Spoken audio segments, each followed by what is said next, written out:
You're fine. At least that's what you say. I chose peace. I don't need anyone. You repeat it until you believe it. But at night, when the house gets too quiet, something cracks inside your chest. It's not exactly sadness. It's an emptiness you've learned to call something else. You post about self-care, about how being alone is empowering, about how you finally learned to be enough for yourself. And people like it, comment, congratulate you. But no one sees you on Saturday night. No one sees the food getting cold because cooking for one doesn't make sense. No one sees you opening your phone just to feel like there's someone on the other side. No one sees the question you suffocate every day, because the truth you can't say out loud is this: you didn't choose peace, you surrendered, and you called maturity what is actually fear of trying again. Have you ever asked yourself when being fine alone became synonymous with giving up on being loved? When did loneliness become identity? When did you stop waiting and start pretending you never wanted it? This has a name. It's not emotional laziness. It's not coldness. It's not being hard to love. It's something much deeper and much more human. Carl Jung called it building the persona. The persona is the social mask you wear for the world. It's the edited version of who you are. The version that doesn't cry in public. The version that doesn't beg for attention. The version that learned to smile when it hurts. And you've built an impeccable persona, the woman who's fine alone.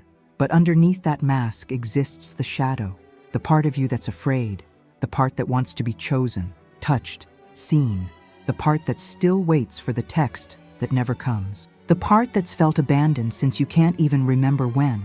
And the shadow screams a truth the persona cannot admit. Because admitting you're lonely, truly lonely, would be admitting you failed, that you tried and it didn't work, that you opened up and got rejected, that you loved and weren't loved back. And that pain is too big to fit inside you.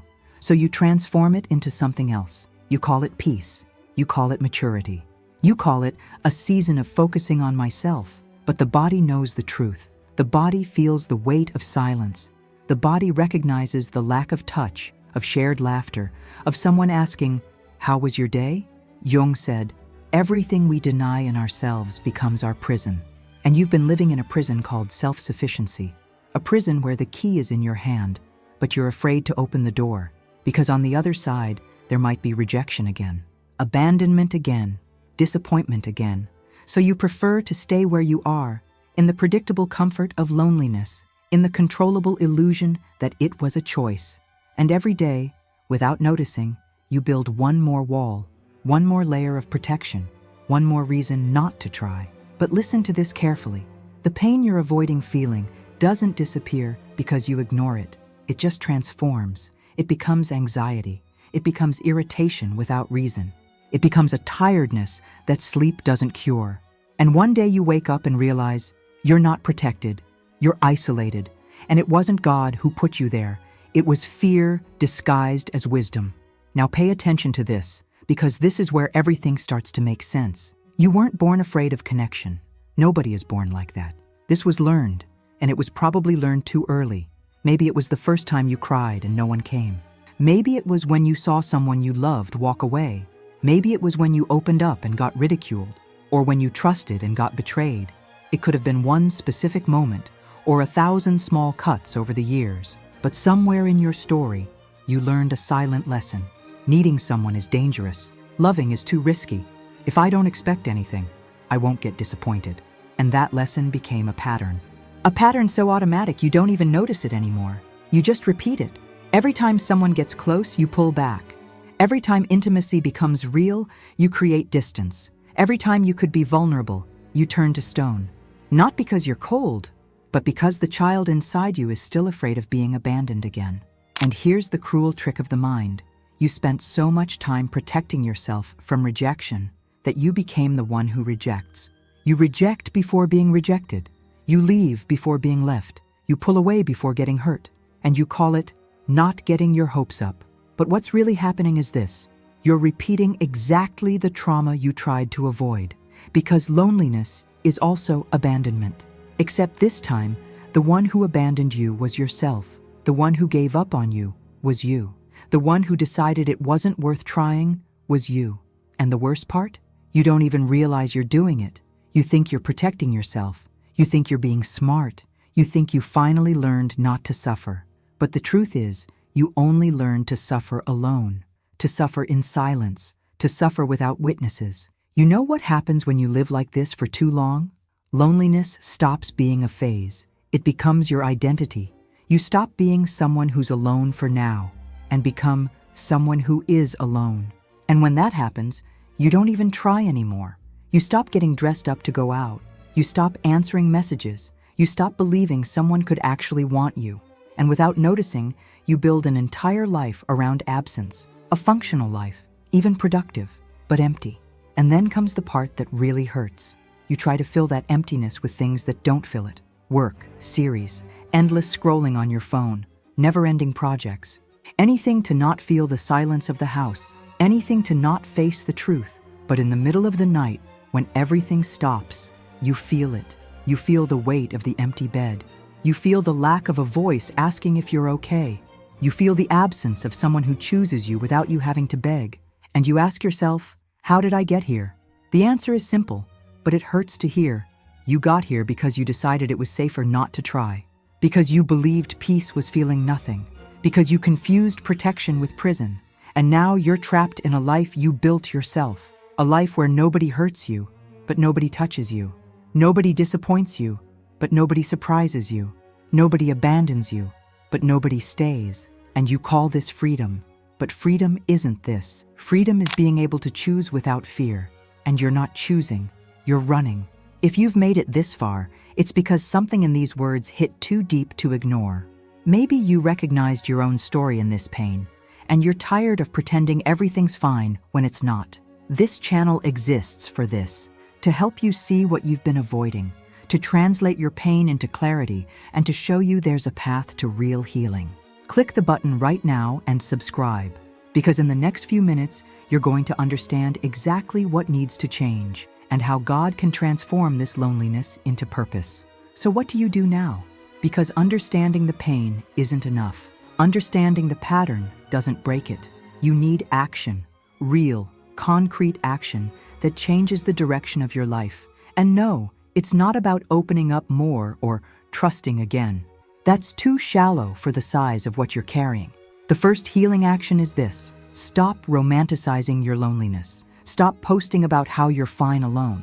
Stop convincing others and yourself that this is a conscious choice. Jung said healing begins when you look at the shadow without judgment. So look at loneliness and call it by its true name, fear. Sit with that discomfort. Don't run from it with work, with screens, with any available distraction.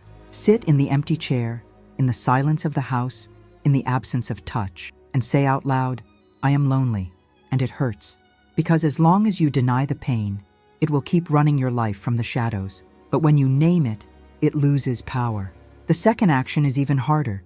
Choose a safe person and be honest. It doesn't have to be everyone. It doesn't have to be on social media. But choose someone, a friend, a therapist, someone who won't judge you, and tell the truth. I'm afraid of needing someone.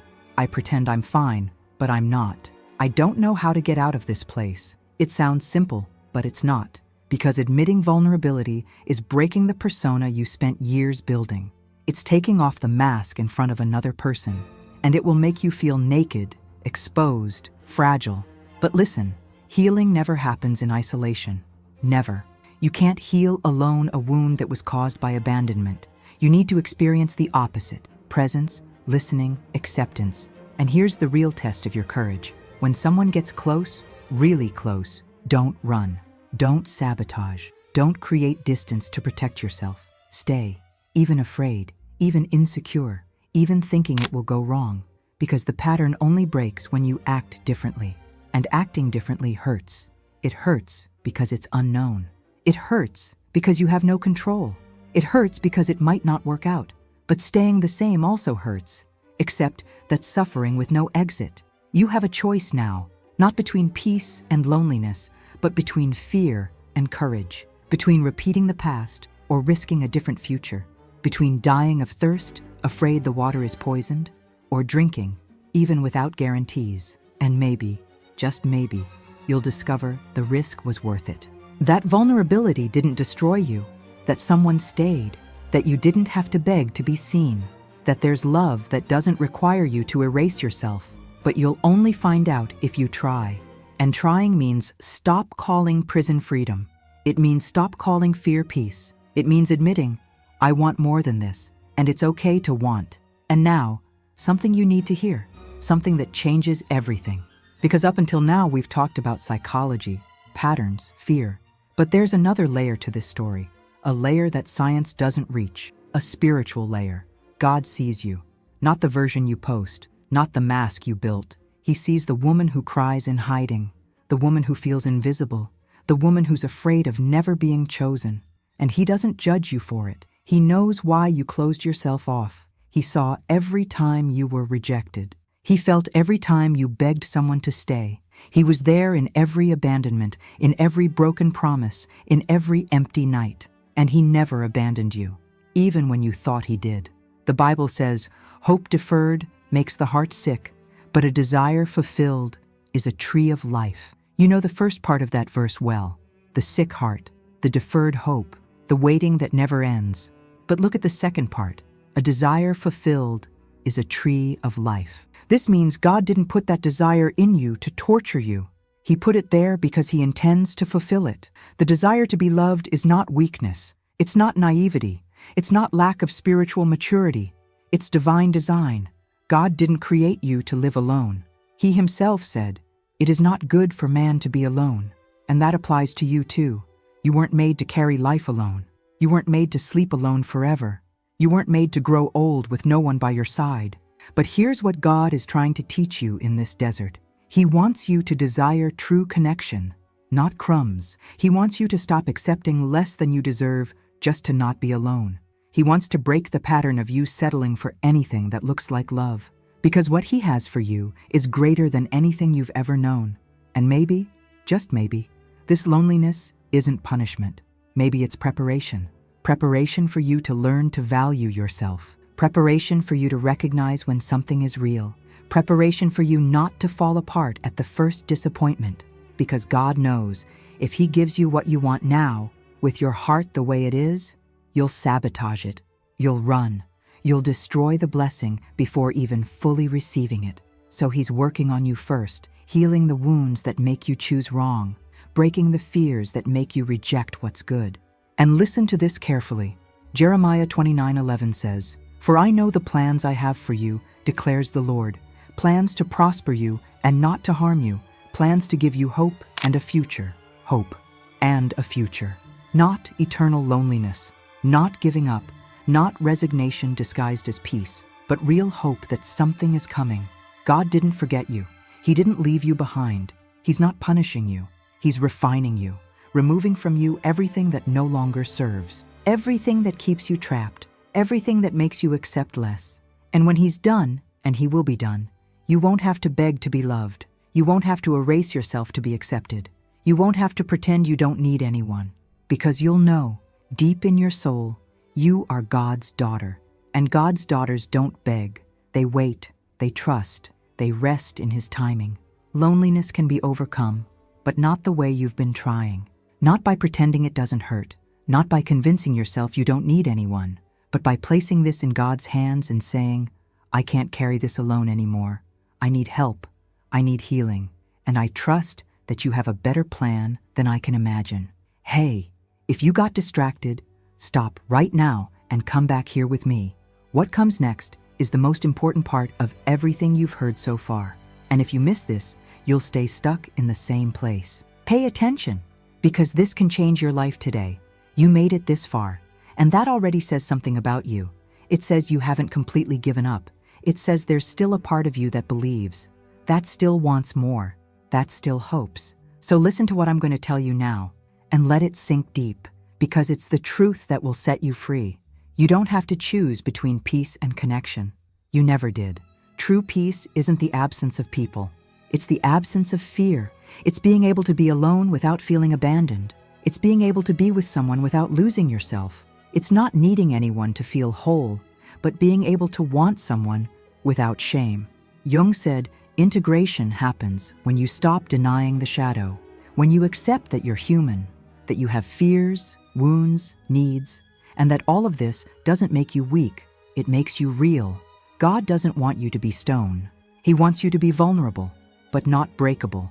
He wants you to love, but without erasing yourself. He wants you to trust, but with discernment. And He's teaching you this now, in this desert you think is punishment, because loneliness, when used well, doesn't destroy you. It rebuilds you. It teaches you to differentiate hunger from love. It shows you who you are when you're not trying to please anyone. It forces you to face the parts of yourself you always ignored. And when you leave this place, and you will leave, you don't leave desperate. You don't leave willing to accept anything. You leave whole, healed, aware of your worth. And then, when love comes, and it will come, you won't beg for it to stay. You won't contort yourself to fit. You won't sacrifice your peace to not lose someone, because you learned something that changes everything. You survive alone, not because you want to stay alone, but because knowing you can gives you the freedom to choose with clarity, to leave when it's not good, to stay when it's real, to not accept crumbs because you know the feast God prepared. Proverbs 13:12 promised, "A desire fulfilled is a tree of life." And trees don't grow overnight. They need deep roots. They need time. They need fertile soil. And God is preparing the soil in you now. Jeremiah 29:11 guaranteed, plans to give you hope and a future. Not repeated past, not eternal pain, not endless loneliness, but new future where you no longer carry the weight alone. So stop calling fear peace. Stop calling giving up maturity. Stop romanticizing the prison you built yourself, because God is opening the door. He's extending His hand. He's saying, you don't have to live like this anymore. And the choice now is yours. You can keep pretending everything's fine. You can keep posting about self-sufficiency while crying alone. You can keep calling loneliness freedom. Or you can do differently. You can admit the pain. You can ask for help. You can open up even afraid. You can trust that God has a better plan than you imagine.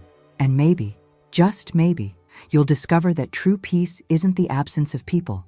It's the presence of God working in you, healing you, preparing you, transforming you into someone who no longer has to choose between loving and protecting herself. Because when God finishes His work, you do both at the same time. You love and remain whole. You trust and keep your dignity. You surrender, but don't lose yourself. And that is true peace. Not disguised loneliness, but the real freedom to be who you are, to want what you want, to wait for what God promised, without fear, without shame, without having to pretend anymore. You can change your destiny, not alone, but with God by your side, and with the courage to stop lying to yourself. Loneliness doesn't have to be your identity. It can be just a phase, a lesson, a preparation, but never, never your final destination.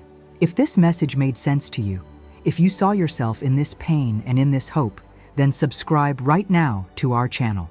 Because here you won't find shallow advice or empty promises. Here you'll find the truth that sets you free, the psychology that heals, and the faith that transforms. Every video was made to help you understand your pain, break your patterns, and discover the purpose God has for you. Click the subscribe button now, because your healing journey starts here. For you who made it to the end of this video, leave in the comments, "I choose healing."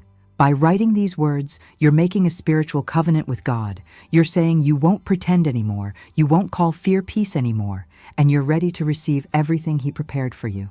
And God honors those who honor Him. Right now, I choose healing, and let God work.